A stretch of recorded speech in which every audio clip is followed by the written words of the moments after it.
Hello student, किवें हो सारे? आई होप सारे ठीक होवोगे। बेटा अज ना मैं तुहाडा C++ का सैकेंड लैक्चर दूँगी ऊप बारे। कल आप प्रोसीजर ओरीएंटेड लैंग्वेज बारे पढ़िया सीगा, पॉप बारे। अज आप ऊप बारे पढ़ांगे। ऊप की हुंदी आ? C++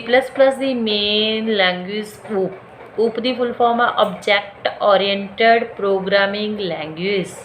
ठीक है। ਜਿਹਦੇ ਵਿੱਚ ਪੈਰਾਡਿਜ਼ਮ मतलब ऊप ਨੂੰ ਆਪਾਂ ਕਿੱਦਾਂ यूज़ ਕਰਦੇ, ऊप ਹੁੰਦੀ ਕੀ ਆ ਉਹਦੇ ਬਾਰੇ ਇੰਟਰੋਡਿਊਸ ਕਰਵਾਉਣੀ ਹੈ ਤੁਹਾਨੂੰ ਅੱਜ। Object oriented programming treats data as a critical element in the program development and does not allow it to flow freely around the system। ਜਿਹੜੀ ऑब्जेक्ट ओरिएंटेड प्रोग्रामिंग है डाटे ਨੂੰ ਇਦਾਂ ट्रीट करती है बेटा भी एक स्पैशल एलीमेंट आ इन दी प्रोग्राम ਨੂੰ ਡਿਵੈਲਪ ਕਰਨ ਦੇ ਵਿੱਚ ਮੇਨ ਰੋਲ ਪਲੇ ਕਰਦਾ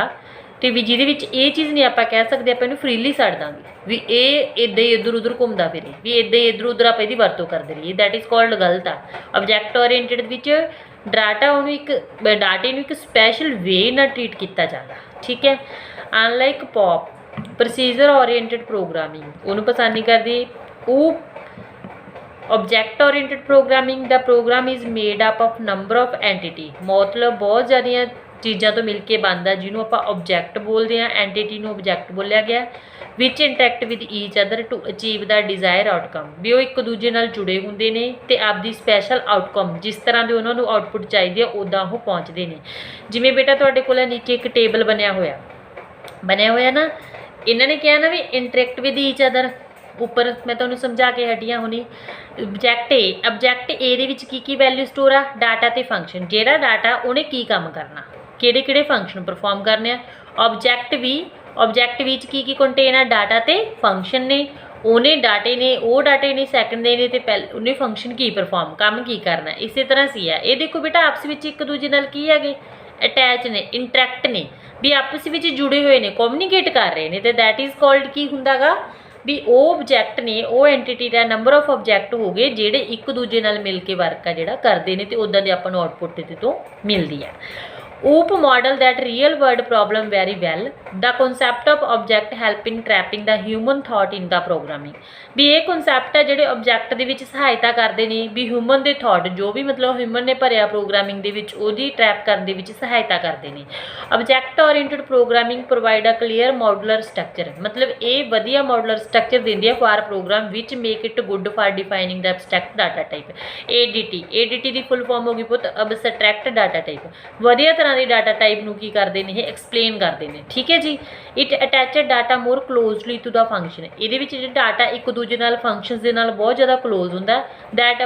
ऑपरेट ऑन इट, जिहदे उपर उन्होंने काम करना है। And protect it from the incidental modification from outside function, जिहड़े बाहरले फंक्शनस दे विच कोई भी अचानक कोई मॉडिफिकेशन की जाती उहदे उपर इहदी प्रोटैक्शन लगी होंदी है, भी मतलब ये कोई भी चेंजिस है जिहड़ियां ना कीतियां जाण। Object oriented programming allow a decomposition of problem into the number of entity called object. जिहड़ी ऑब्जैक्ट ओरिएंटेड प्रोग्रामिंग है भी जिहड़ी प्रॉब्लम हुंदी है उहनूं अलग अलग हिस्सियां च वंड दिंदी है जिहनूं आपां ऑब्जैक्ट बोलदे हां। दैन बिल्ड डाटा एंड कहते फंक्शन अराउंड दीज ऑब्जैक्ट, जिहड़े ऑब्जैक्ट वंडे उहदे उपर डाटा क्रिएट किया जाता भी किहड़े डाटे की वरतों करनी है तो उहदे उपर फंक्शन चलाए जाते हैं भी किहड़ा फंक्शन किहड़ा काम कित्थे की करना गा, की चेंजिस करने ने। The data of an object can भी accessed only by the function, जिहड़ा डाटा भी किसी भी ऑब्जैक्ट का वो सिर्फ फंक्शन के द्वारा ही पढ़िया जाऊगा क्योंकि फंक्शन वो उपर देखना भी किहड़ा काम करना उन्हें। Associated with the that object भी उस फंक्शन नाल। Functions of one object can access the function of other object, भी मतलब जिहड़े फंक्शन एक ऑब्जैक्ट के दूजे ऑब्जैक्ट के फंक्शनस नूं भी पढ़ सकते हैं। ये नहीं हैगा भी कल्ला उहदे नाल, कि तां ही क्या होया भी एक दूजे नाल इंटरैक्ट होंदे ने ईच अदर, ठीक है जी। नैक्सट बेटा आ गया अपने कोले object oriented programming can be defined as approach that provide a way of modularizing program, मतलब कि प्रोग्राम नूं पार्ट्स के विच डिवाइड कर दिया, ठीक है जी। उहदे विच अगे इन्होंने कहा बेटा अपने कोले partitioning the memory area for both data and function that can be used as a template for creating copy of such models on the demand, भी उहदी कॉपीज़ वगैरह नूं क्रिएट करता है, ठीक है जी।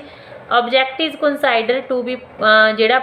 ਪਾਰਸ਼ਨਡ area of computer memory that store data and set of operation that can access that data भी मतलब कि ਜਿਹਦੇ ਵਿੱਚ डाटा भी स्टोर ਕੀਤਾ ਜਾਂਦਾ ਇਹਦੇ ਆਪਰੇਸ਼ਨਸ ਉਹਦੇ ਕੰਮ ਨੂੰ ਵੀ ਸਟੋਰ ਕੀਤਾ ਜਾਂਦਾ ਵੀ ਤਾਂ ਕਿ ਆਪਾਂ ਬਾਅਦ 'ਚ ਉਸ ਚੀਜ਼ ਨੂੰ ਪੜ੍ਹ ਸਕੀਏ since the memory partitions are independent the object can be used in variety of different program without modification ਜੇਕਰ ਮੈਮਰੀ ਜਿਹਦੇ ਜਿਹੜੇ ਪਾਰਟਸ ਨੇ ਉਹ ਇੱਕ ਦੂਜੇ 'ਤੇ ਡਿਪੈਂਡ ਨਹੀਂ ਕਰਦੇ ਤਾਂ ਜਿਹੜੇ ਆਬਜੈਕਟ ਆ ਉਹ ਆਪਾਂ ਅਲੱਗ-ਅਲੱਗ ਪ੍ਰੋਗਰਾਮ ਦੇ ਵਿੱਚ ਬਿਨਾਂ ਮੋਡੀਫਿਕੇਸ਼ਨ ਦੇ ਯੂਜ਼ ਕਰ ਸਕਦੇ ਹਾਂ there are two most fundamental aspect of OOP है एक तो ऑब्जेक्ट है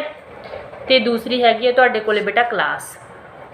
ठीक है ऑब्जेक्ट का की काम है object is the basic entity in an object oriented approach भी बेसिक एंटिटी मेन है इन पॉप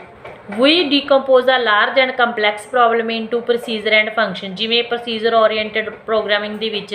भी वड्डे प्रोग्राम नूं आपां कंपलैक्स प्रॉब्लम नूं प्रोसीजर ते फंक्शन च बदल लैंदे आ तो but in OOP the program is suppose to contain various object with interact with each other भी ये सपोज करता भी जोड़े ऑब्जेक्ट आप उही लावांगे वेरियस जोड़े एक दूजे के नाल जुड़े होणगे object communicate with each other by sending the message भी कम्यूनीकेट एक दूजे नाल मतलब मैसेज सेंड करनगे object is real world identity every object combine the data and operation कोई भी ऑब्जेक्ट ला लो ਉਹਦੇ ਵਿੱਚ ਡਾਟਾ ਵੀ ਜ਼ਰੂਰ ਹੋਊਗਾ ਤੇ ਉਹਦੇ ਉੱਪਰ ਕਿਹੜਾ ਕੰਮ ਕਰਨਾ ਉਹ ਵੀ ਉਹਦੇ ਵਿੱਚ ਹੋਊਗਾ that can be performed on data ਵੀ ਜਿਹੜਾ ਉਹਨਾਂ ਨੇ ਡਾਟੇ ਉੱਪਰ ਪਰਫਾਰਮ ਕਰਨਾ ਕਿਹੜਾ ਆਪਰੇਸ਼ਨ ਲਾਉਣਾ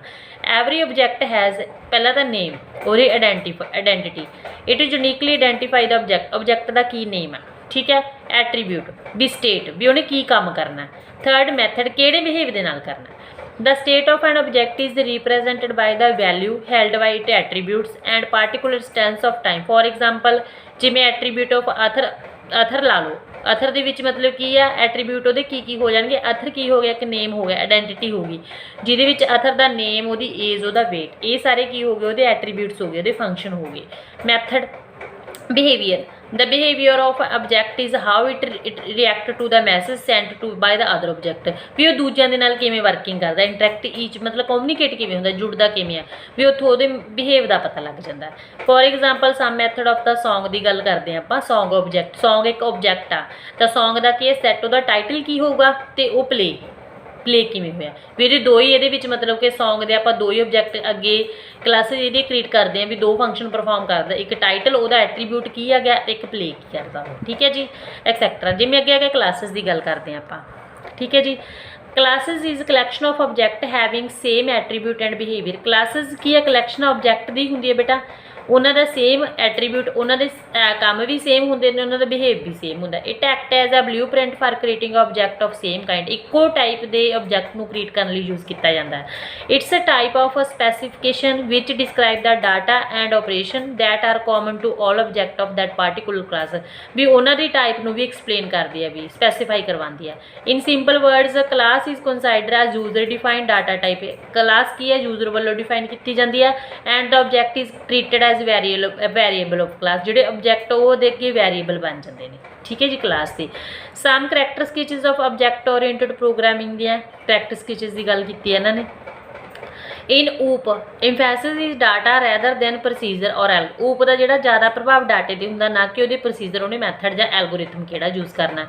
programme are divided as a set of object program object के विच डिवाइड किया जाता बेटा ठीक है जी next data structure are designed such the characterize the object कहते मतलब डाटा स्ट्रक्चर जो डिजाइन किया जाता भी किस तरह के ऑब्जेक्ट आ ठीक है उदा function that operate on data are combined together in the data structure मतलब कट्ठे ऑपरेट करते हैं डाटा जोड़ा हिडन होंदा छुपाया होंदा can not be accessed by external function बाहरले फंक्शन के द्वारा उन्होंने रीड नहीं किया जा सकता उन्होंने यूज़ नहीं कर सकते ऑब्जेक्ट में communicate with each other through the function के द्वारा एक दूजे नाल जुड़ते हैं ऑब्जेक्ट जोड़े new data and functions can be easily added whenever necessary नवा डाटा आप सौखे ढंग नाल ऐड कर सकते भी जो अपन जरूरत है OOP follow bottom up approach use करती है क्योंकि नीचे तो उपर वाल चलती है it offer the possibility of writing the code once and then reusing the code over and again भी एक बारी पॉसिबिलिटी ऑफर एक बारी देंगे बट उन्होंने दोबारा पर रीयूज़ कर सकते हैं redundancy can be removed by using the concept of inheritance ये अगे ऑब्जेक्ट आप पढ़ांगे ठीक है टाइप्स है वो की होगा बेटा भी रिटेंडेंसी होंगे बेटा जो एक्सट्रा की गल करते हैं आप वाधू चीज़ ਉਹ ਇਹਦੇ ਵਿੱਚੋਂ ਰਿਮੂਵ ਕੀਤੀ ਜਾਂਦੀ ਕਿਹੜੇ ਕਨਸੈਪਟ ਦੇ ਨਾਲ, ਇਨਹੈਰੀਟੈਂਸ ਦੇ ਨਾਲ, ਮਤਲਬ ਉਹਨੂੰ ਛਿਪਾ ਦਿੰਦੀ ਆ। It ensure more accurate coding ਹੁੰਦੀ ਆ, ਹਾਇਰ ਪ੍ਰੋਡਕਟਿਵਿਟੀ ਹੁੰਦੀ ਆ, ਐਂਡ ਮਿਨੀਮਾਈਜ਼ ਕਰਦਾ ਡਿਵੈਲਪਮੈਂਟ ਕੋਸਟ ਐਂਡ ਟਾਈਮ ਨੂੰ ਬਚਾਉਂਦਾ, ਕੋਸਟ ਬਚਾਉਂਦਾ, ਠੀਕ ਹੈ। OOP allow the programmer to create any new data type that is not defined in the language itself, ਮਤਲਬ ਕਿ ਉਹ ਨਵੀਂ ਡਾਟਾ ਟਾਈਪ ਤਾਂ ਕ੍ਰੀਏਟ ਕਰ ਸਕਦਾ, ਬਟ ਉਹ ਮਤਲਬ ਕਿ ਆਪਦੀ ਲੈਂਗੁਏਜ ਦੇ ਵਿੱਚ ਨਹੀਂ ਕ੍ਰੀਏਟ ਕਰ ਸਕਦਾ, ਉਹ ਊਪਸ ਦੀ ਲੈਂਗੁਏਜ ਦੇ ਵਿੱਚ ਹੀ ਹੋਵੇਗੀ। ਬੇਟਾ ਜਿਵੇਂ ਇਹਨਾਂ ਨੇ ਮਤਲਬ ਕਿ ਤੁਹਾਨੂੰ ਊਪ ਬਾਰੇ ਦੱਸਿਆ ਹੀ ਆ ਮੈਂ, ਹੈ ਨਾ। ਊਪ ਦੇ ਵਿੱਚ ਜਿਵੇਂ ਬੇਟਾ ਆਪਾਂ ਇੱਕ ਹਿਊਮਨ ਬੀਇੰਗ ਦੀ ਗੱਲ ਕਰਦੇ ਹਾਂ, ਹਿਊਮਨ ਬੀਇੰਗ ਕੌਣ ਆ, ਜਿਵੇਂ ਆਪਾਂ ਲੋਕ ਹੋ ਗਏ। ਹਿਊਮਨ ਬੀਇੰਗ ਇੱਕ ਕਲਾਸ ਹੈ ਬੇਟਾ, ਤੁਹਾਡੀ ਕਲਾਸ ਹੋ ਗਈ ਇੱਕ। ਕਲਾਸ ਦੇ ਵਿੱਚ ਅੱਗੇ ਇਹਦੀਆਂ ਦੋ ਟਾਈਪਸ ਆਏ ਨੇ, ਮੇਲ ਅਤੇ ਫੀਮੇਲ। ਇਹਦੇ ਬੋਡੀ ਪਾਰਟਸ ਲਾ ਲਓ, ਬੋਡੀ ਪਾਰਟਸ ਦਾ ਕੀ ਕੰਮ ਹੁੰਦਾ ਗਾ, ਜੇ ਆਪਾਂ ਦੇਖੀਏ ਮੇਲ ਅਤੇ ਫੀਮੇਲ ਦਾ ਬੋਡੀ ਪਾਰਟਸ ਸੇਮ ਹੁੰਦੇ ਨੇ ਸਭ ਦੇ, ਸੇਮ ਅਤੇ ਡਿਫਰੈਂਟ ਵੀ ਹੋ ਸਕਦੇ ਨੇ, ਕੁਛ ਕੁ ਡਿਫਰੈਂਟ ਹੁੰਦੇ ਨੇ, ਕੁਛ ਕੁ ਕੀ ਹੁੰਦੇ ਨੇ, ਸੇਮ ਹੁੰਦੇ ਨੇ ਬੋਡੀ ਪਾਰਟਸ ਆਪਣੇ। ਜਿਹੜੇ ਇਹਦੇ ਫੰਕਸ਼ਨਸ ਨੇ ਆਪਣੀ ਬੋਡੀ ਦੇ ਕੀ ਆ, ਵਾਕ ਕਰਦੇ ਆ, ਈਟ ਕਰਦੇ ਆ, ਸੀ ਕਰਦੇ ਆ, ਟਾਕ ਕਰਦੇ ਆ, ਹੀਅਰ ਕਰਦੇ ਆ, ਇਹੀ ਕੰਮ ਆ। ਤੁਰਦੇ ਆ, ਖਾਂਦੇ ਆ, ਦੇਖਦੇ ਆ, ਗੱਲਬਾਤ ਕਰਦੇ ਆ, ਸੁਣਦੇ ਆ। ਇੱਕ ਇਹਨਾਂ ਦੇ ਵਿੱਚ ਚੀਜ਼ ਡਿਫਰੈਂਟ ਹੋ ਜਾਂਦੀ ਹੈ, ਕਿਉਂਕਿ ਜਿਹੜੀ ਆ ਮੇਲ ਹੁੰਦੇ ਆ ਉਹ ਬੇਬੀ ਨੂੰ ਬਰਥ ਨਹੀਂ ਦੇ ਸਕਦੇ, ਜਿਹੜੀਆਂ ਫੀਮੇਲ ਹੁੰਦੀਆਂ ਨੇ ਉਹ ਬੇਬੀ ਨੂੰ ਬਰਥ ਦਿੰਦੀਆਂ ਨੇ, ਇਹ ਚੀਜ਼ ਇਹਦੇ 'ਚ ਡਿਫਰੈਂਸ ਹੋ ਗਈ। ਤਾਂ ਜਿਹੜੀ ਕਲਾਸ ਹੈ ਤੁਹਾਡੇ ਕੋਲੇ ਉਹ ਤਾਂ ਹੋ ਜੂਗੀ ਹਿਊਮਨ ਬੀਇੰਗ,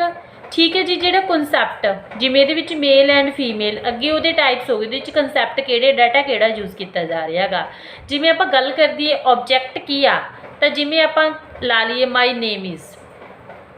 ਜਿਹੜਾ ਮੇਰਾ ਨਾਮ ਆ ਉਹ ਇੱਕ ਆਬਜੈਕਟ ਆ, ਵੀ ਮਤਲਬ ਕਿਸੇ ਬਾਰੇ ਕਿਹਦੀ ਆਈਡੈਂਟੀਫਿਕੇਸ਼ਨ ਹੈ। ਜਿਵੇਂ ਮੈਂ ਲਾ ਲਓ ਮੇਰਾ ਨਾਮ ਗੁਰਮੀਤ ਆ, ਠੀਕ ਆ, ਤਾਂ ਮੇਰੀ ਆਈਡੈਂਟੀਟੀ ਕੀ ਆ, ਵੀ ਮੇਰਾ ਨਾਮ ਗੁਰਮੀਤ ਆ, ਮੈਂ ਕੰਪਿਊਟਰ ਸਾਇੰਸ ਡਿਪਾਰਟਮੈਂਟ ਦੇ ਵਿੱਚ ਟੀਚ ਕਰਦੀ ਆ, ਮੈਂ ਕੰਪਿਊਟਰ ਦੀ ਟੀਚਰ ਆ, ਮੇਰੇ ਕੰਮ ਕੀ ਨੇ, ਮੈਂ ਕੰਪਿਊਟਰ ਵਾਲੇ ਬੱਚਿਆਂ ਨੂੰ ਪੜ੍ਹਾਉਣਾ, ਉਹਨਾਂ ਨੂੰ ਪੜ੍ਹਾਉਣਾ, ਤੇ that is called my name is, ਮੈਂ ਆਬਜੈਕਟ ਹੋ ਗਈ। ਆਬਜੈਕਟ ਮਤਲਬ ਕਿ ਮੇਰੀ ਜਿਹੜੀ ਕਲਾਸ ਹੈਗੀ ਉਹ ਮੇਨ ਕੀ ਹੈ ਕਿ ਕੰਪਿਊਟਰ ਡਿਪਾਰਟਮੈਂਟ, ਕੀ ਆ ਗਿਆ, ਕੰਪਿਊਟਰ ਡਿਪਾਰਟਮੈਂਟ। ਇਸੇ ਤਰ੍ਹਾਂ ਜੀ ਹਿਊਮਨ ਬੀਇੰਗ ਕੀ ਕਲਾਸ ਆ, ਉਹਦੇ ਅੱਗੇ ਆਬਜੈਕਟ ਕੀ ਆ, ਆਪਣੇ ਵਰਗੇ ਲੋਕ, ਠੀਕ ਹੈ ਜੀ। ਜਿਵੇਂ ਮੇਲ ਫੀਮੇਲ ਇਹ ਕੀ ਆ, ਆਬਜੈਕਟ ਨੇ ਉਹਦੇ, ਤੇ ਜਿਹੜੇ ਇਹਦੇ ਫੰਕਸ਼ਨਸ ਨੇ ਅੱਗੇ ਆਬਜੈਕਟ ਹੋ ਗਏ, ਉਹ ਆਪਾਂ ਡਾਟਾ ਕੰਟੈਕਟ ਕੀਤਾ ਗਾ। ਜਿਹੜੇ ਫੰਕਸ਼ਨ ਹੋ ਗਏ ਜਿਵੇਂ ਵਾਕ ਕਰਨਾ, ਟਾਕ ਕਰਨਾ, ਈਟ ਕਰਨਾ, ਸੀ ਕਰਨਾ, ਦੇਖਣਾ। ਜਿਵੇਂ ਮੇਰਾ ਕੀ ਫੰਕਸ਼ਨ ਆ, ਮੈਂ ਤੁਹਾਨੂੰ ਕਾਲਜ ਦੇ ਵਿੱਚ ਜੇ ਆਪਾਂ ਇਹਦਾ ਆਬਜੈਕਟ ਕ੍ਰੀਏਟ ਕਰੀਏ, ਕਲਾਸ ਦਾ ਆਬਜੈਕਟ ਕ੍ਰੀਏਟ ਕਰਦੇ ਆਪਾਂ ਮੰਨ ਕੇ ਚਲੋ, ਤਾਂ ਮੈਂ ਤੁਹਾਨੂੰ ਪੜ੍ਹਾਉਣੀ ਆ, ਤਾਂ ਪੜ੍ਹਾਉਣਾ ਕੀ ਹੈ, ਮੇਰਾ ਇੱਕ ਫੰਕਸ਼ਨ ਹੈ ਬੇਟਾ, ਠੀਕ ਹੈ ਬੇਟਾ। ਇਹ ਸੀ ਤੁਹਾਡੀ C++ ਦੀ ਥੋੜ੍ਹੀ ਜਿਹੀ ਡੈਫੀਨੇਸ਼ਨ, ਓਕੇ। ਊਪਸ ਬਾਰੇ ਮੈਂ ਤੁਹਾਨੂੰ ਦੱਸਿਆ ਅੱਜ, ਅਤੇ ਬਾਕੀ ਜਿਹੜਾ ਨੈਕਸਟ ਆਪਾਂ ਕੱਲ੍ਹ ਕਰਾਂਗੇ, ਓਕੇ। ਇਹਨੂੰ ਧਿਆਨ ਨਾਲ ਕਰ ਲੈਣਾ ਸਾਰੇ ਬੱਚੇ, ਜੇ ਕੋਈ ਪ੍ਰੋਬਲਮ ਹੋਈ ਤਾਂ ਮੈਨੂੰ ਪੁੱਛ ਲੈਣਾ, ਠੀਕ ਹੈ ਜੀ।